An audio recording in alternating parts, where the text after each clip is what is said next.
What I eat in a day Tamil பார்க்கலாமா? ஒரு Instagram ரீல்ஸ்ல தான் இந்த ரெசிபிய பார்த்தேன். எக், சால்ட் அண்ட் சீஸ் இத நல்லா பீட் பண்ணி ஒரு 30 செகண்ட்ஸ் மைக்ரோவேவ் பண்ணணும். அதுக்கப்புறம் அத வெளிய எடுத்து நல்லா மிக்ஸ் பண்ணி, இன்னும் ஒரு 2 வாட்டி மைக்ரோவேவ் பண்ணி எடுத்தா ஸ்கிராம்பிள்ட் எக் ரெடி.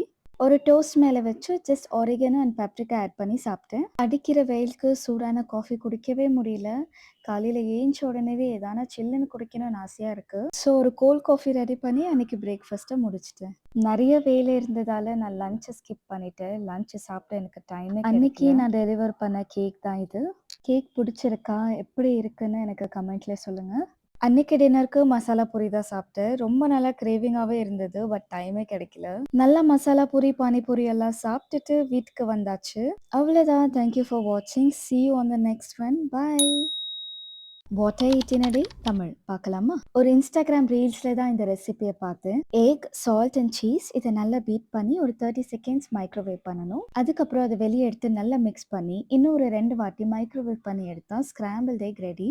ஒரு டோஸ்ட் மேல வச்சு ஜஸ்ட் ஆரிகனோ அண்ட் பெப்ரிகா ஆட் பண்ணி சாப்பிட்டேன். அடிக்கிற வெயிலுக்கு சூடான காஃபி குடிக்கவே முடியல. காலையில ஏஞ்ச உடனேவே எதானா சில்லுன்னு குடிக்கணும்னு ஆசையா இருக்கு. ஸோ ஒரு கோல்ட் காஃபி ரெடி பண்ணி அன்னைக்கு பிரேக்ஃபாஸ்ட்ட முடிச்சுட்டேன். நெறைய வேலை இருந்ததால நான் லஞ்ச்ச ஸ்கிப் பண்ணிட்டேன். லஞ்ச் சாப்பிட எனக்கு டைமே கிடைக்கல. அன்னைக்கு நான் டெலிவர் பண்ண கேக் தான் இது. கேக் பிடிச்சிருக்கா? எப்படி இருக்குன்னு எனக்கு கமெண்ட்ல சொல்லுங்க. அன்னைக்கு டின்னருக்கு மசாலா பூரி தான் சாப்பிட்டேன். ரொம்ப நாளா கிரேவிங்காவே இருந்தது. பட் டைமே கிடைக்கல. நல்லா மசாலா பூரி, பானிபூரி எல்லாம் சாப்பிட்டுட்டு வீட்டுக்கு வந்தாச்சு. அவ்வளோதான். தேங்க் யூ ஃபார் வாட்சிங். See you on the next one. By.